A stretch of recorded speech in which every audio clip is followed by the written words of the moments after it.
Welcome to a special debate edition of Off the Page. I'm Will Cain. Today we got Chris Hayes of The Nation and Reihan Salam, new writer for National Review. The question today is the U.S. a socialist nation? In the past year, the U.S. government has taken major stakes in AIG, General Motors, Fannie Mae, Freddie Mac. It's lent money to the biggest financial institutions in the country and told them when they can repay it. And now the government is interested in getting knee-deep in health care. So we'll start with Reihan on this one. Is the U.S. a socialist nation? Well, I think compared to where we were in 1900, I think the United States is pretty clearly socialist. I mean, if you look at the Gotha program, or if you look at what Karl Marx was agitating for, circa the mid-19th century, he was agitating for universal manhood suffrage, and he was agitating for progressive income taxes, and a whole gamut of other things that Republicans consider child labor laws. He was agitating for a lot of things that we consider to be totally mainstream. So I think that there is a ratchet. There is a general move in that direction toward the socialization of risk. Now, there comes a point, I think, when you tip over and it becomes pretty bad. We all think that universal manhood suffrage is basically a good thing.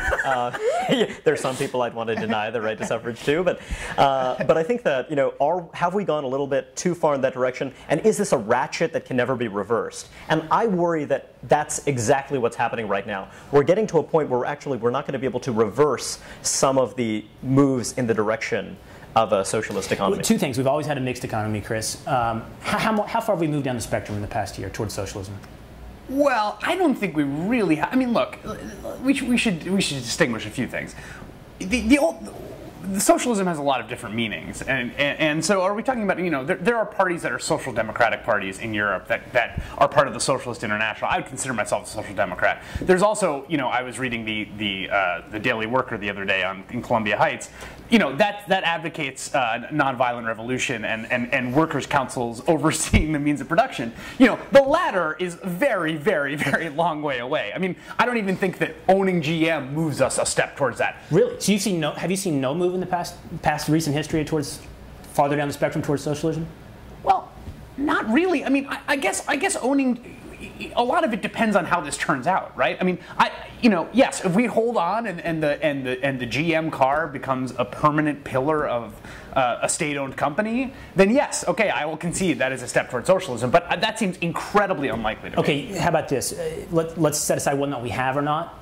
Should we move more towards socialism? Well, I think we should move more towards social democracy. I mean, I think that you don't necessarily. I mean, the problem with what we're doing now, right, is that it's very ad hoc, it's very crisis-driven, and it's also socialism with a withered state. So what happens is we do not have a federal bureaucracy or civil service that's been built up, structured around, engineered to do the kind of broad-based economic management that other developed sort of social democratic entities, like say in Scandinavia, have, right? So we don't have the robust civil service in place to do this kind of economic management. We're kind of getting the worst of both worlds, I think, actually. What we do want to move towards, I think, is social democracy, in which there is a larger share of GDP that is taken over by the government. It does provide more basic things like healthcare, et cetera. What do you think, Ron? I disagree pretty strongly. I think that the grass is always greener on the other side. I think that Northern Europe, there's a lot to admire, but at the same time, if you look at Sweden, for example, you look at the relative status of women. In some metrics, it seems much higher, and a lot of other metrics, it's lower in terms of their concentration in low-status occupations. The Wallenberg family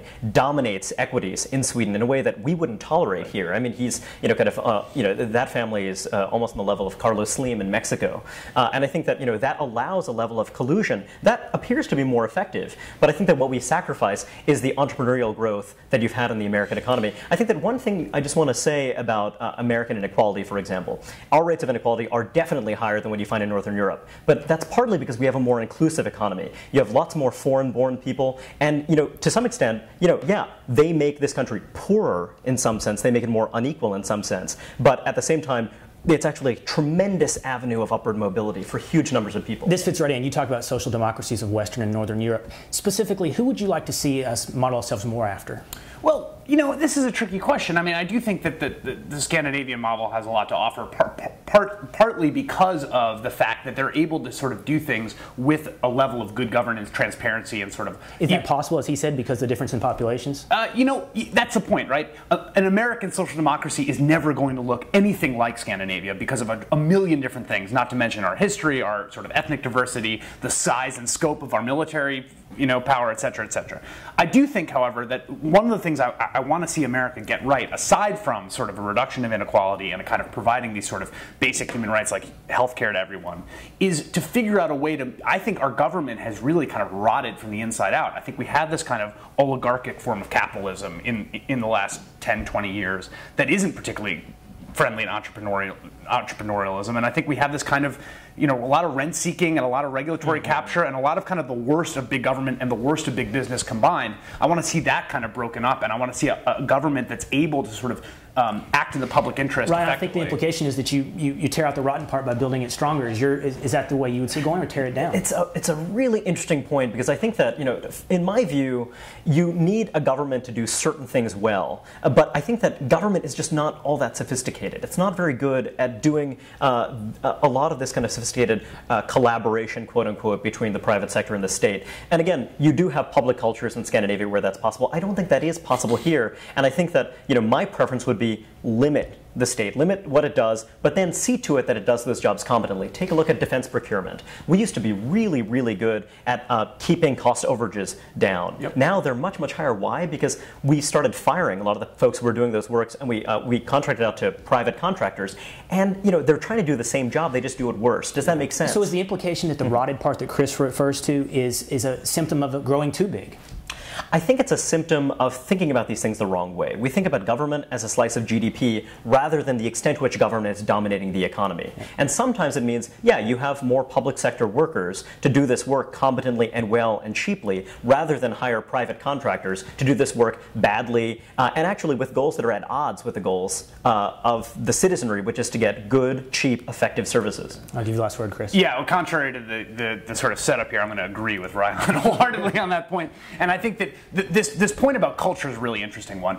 The culture of Louisiana and the culture of Minnesota are very different. You have very massive spectrum of levels of corruption, transparency, good governance. The question is, how transferable is that? How buildable? I maybe, as a progressive optimist, think it is transferable, it is buildable, and that's really one of the key goals I want to see us pursue. Okay, thanks, guys. Thank you.